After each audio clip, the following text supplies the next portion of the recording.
Today on Flavors of the Coast, Irv welcomes Executive Chef John Jacob from Vintage in Destin for some of his favorite recipes, starting with a savory stuffed quail that takes just the right touch.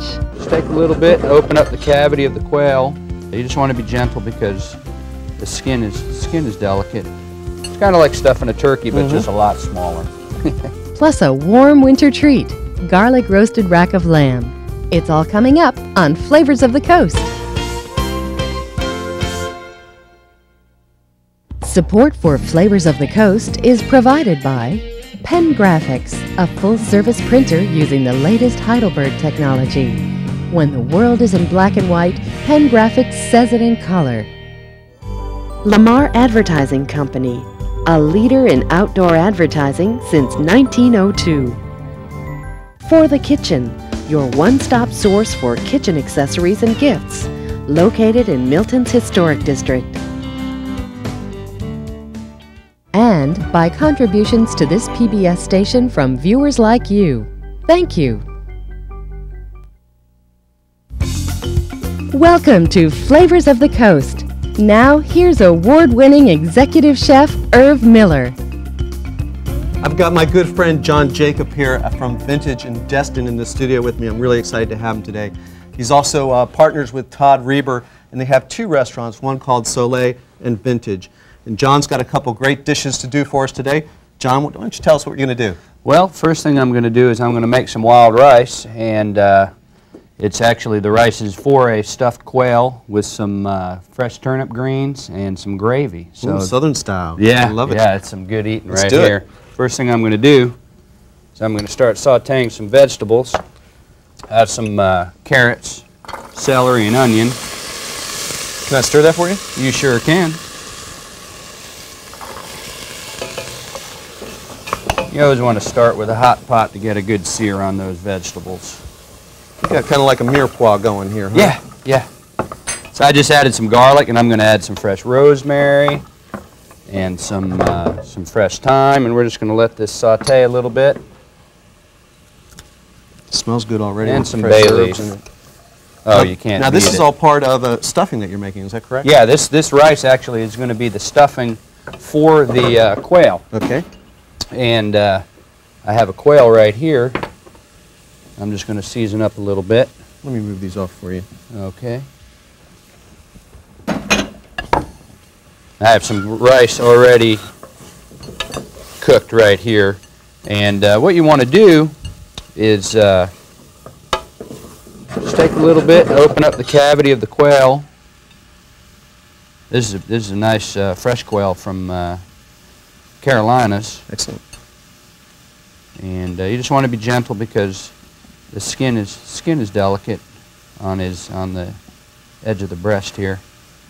So I'm just going to keep adding rice until you can get it in there, and it's kind of like stuffing a turkey, but just a lot smaller. And I love quail. I don't know about you, but I love quail. It's very diversified for, to doing great dishes with. Yeah, you can do all kinds of different things. They're great smoked. And I love the wild rice stuffing. Yeah, this is good rice too. This is it's a Minnesota wild rice, which I'm going to add right here. You can see this rice here is a long grain wild rice. You know, this rice is pretty expensive, isn't it, John? Yes, it is. It's actually hard to find straight wild rice like that. You can get blends in the supermarket that have some of it in there. And they're a little less costly than the expensive wild rice.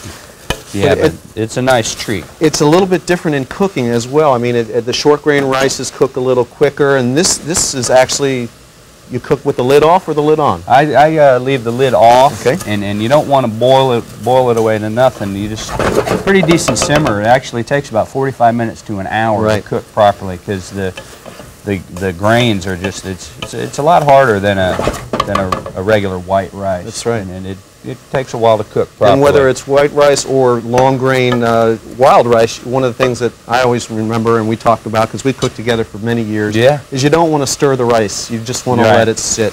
And especially if you're going to stir it, use a fork, not a spoon. Yeah. So I think you're ready for your liquid. I'm going to add a little deglaze. Deglaze with about 2 cups of red wine. And some more liquid here. Oh, this is going to be hearty and wonderful. Well, good. I'll put this on the back burner here, and we'll let this guy simmer up. Looks good already. Okay. Lid off. Lid off, and just what I do is I bring it up to a boil, and then I cut it back to a simmer, and then I just let it go. I don't mess with it. Sounds good. And the next thing we're going to do is actually we're going to cook one of these quail. A little bit of olive oil. Yep. Canola oil. Doesn't matter. Canola oil or olive oil. I just happen to have some nice flavored olive. This is an herb oil right here. And what I'm going to do here is I have it stuffed and seasoned. I'm just going to gently roll this in this, it's a cornmeal flour mixture.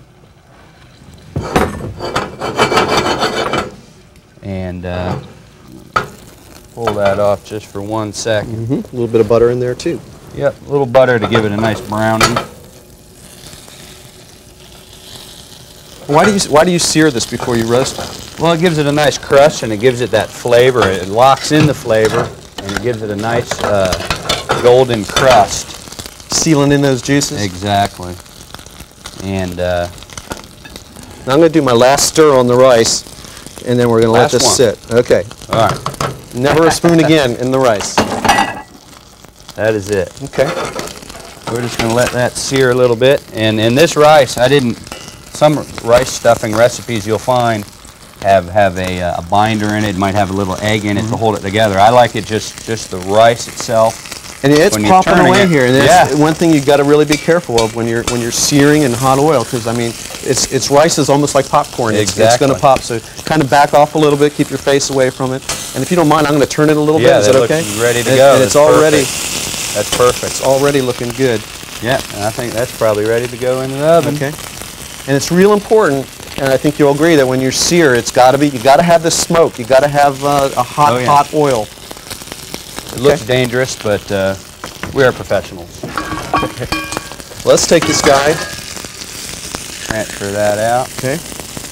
And we're just going to stick it in the oven. And how long would you like me to put him in the oven for? It's going to take about 10 minutes. Okay. And we'll also tell them we have 3 that we already previously have stuffed, and they're cooked and they're ready to go when we do our presentation. They'll be ready to go for us.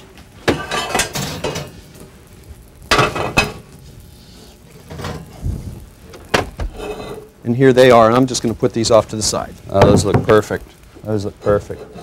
And the next portion of this dish is a gravy, and it's a little bit different. I used it's a hot Italian sausage that I have onions and some Worcestershire and Italian gravy sounds stock. good. Yeah, sounds yeah. Good. It sounds like Southern with a little twist of Italy in it. Yeah. It's actually it's quite good. Let me see if it get a sear here. I'm just going to put a couple drops of olive oil in here.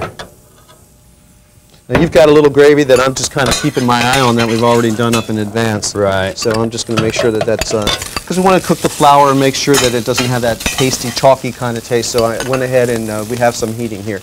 Yeah, you do have to cook the flour flavor out of the roux. It takes about, doesn't take too long, probably 20, 25 minutes, and you're ready to go.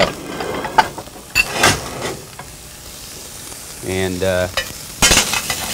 we're just going to cook this.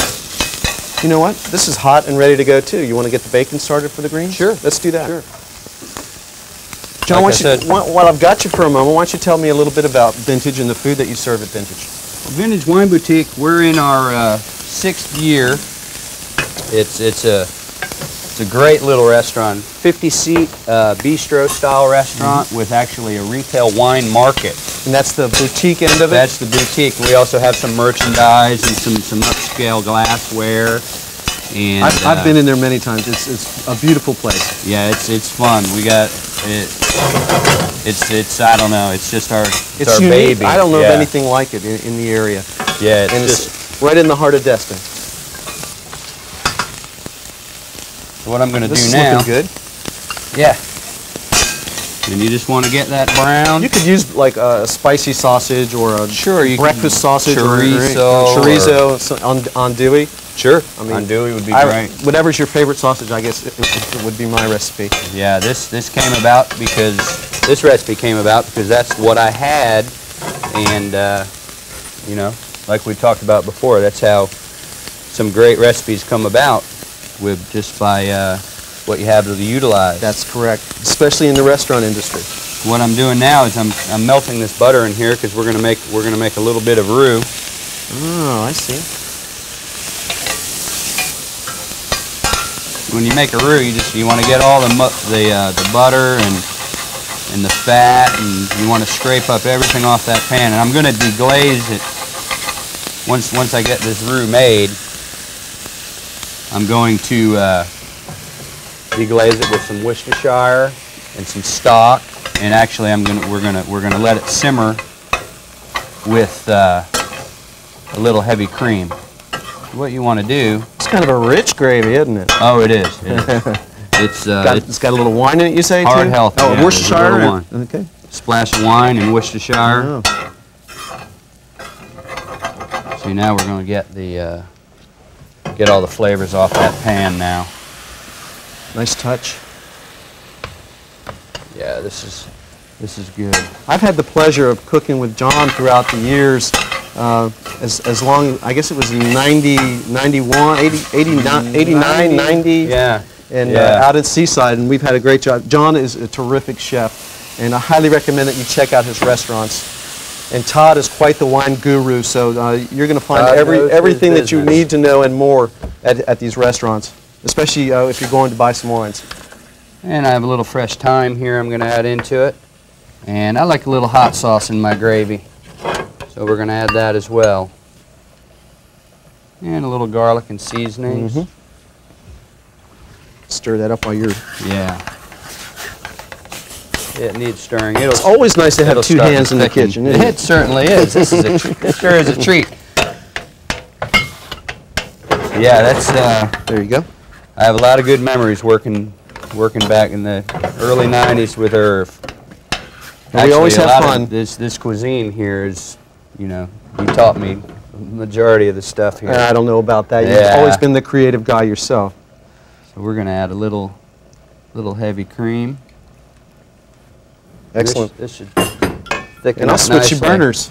I'll turn this one on. And if you slide that over, we'll let that simmer up. There we have it. Excellent.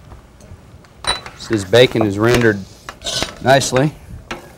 Going to add some onions. Where'd you go to school, John? The New York Restaurant School. It's a small culinary school. They've moved since I went, but they're still in Manhattan. But they've grown. I mean, the culinary school business has grown, I should say. I mean, there's Absolutely. there's quite many options these days if you want to go, if you're interested in going to culinary school.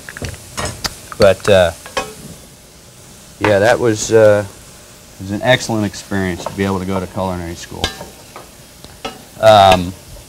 I just added some onions and some garlic to this bacon here, and I have. I'm going to stir it up while you're doing that. And we're ready to get those greens on, John. We sure are. We're going to add a little liquid to this pan because these are. What is this you're putting in? This is Worcestershire. You know, one of the guys that works for me, Carlos, he does Worcestershire as well in his collard greens. And some nice touches. This actually, turnip greens don't take near as long to cook as a collard green, but I love the flavor of the vinegar. That's the other thing I had in here was some vinegar and some Worcestershire. I love that flavor, so I figured why not? We'd just utilize that flavor in a quicker cooking green. You can just add more as you need it, because the end result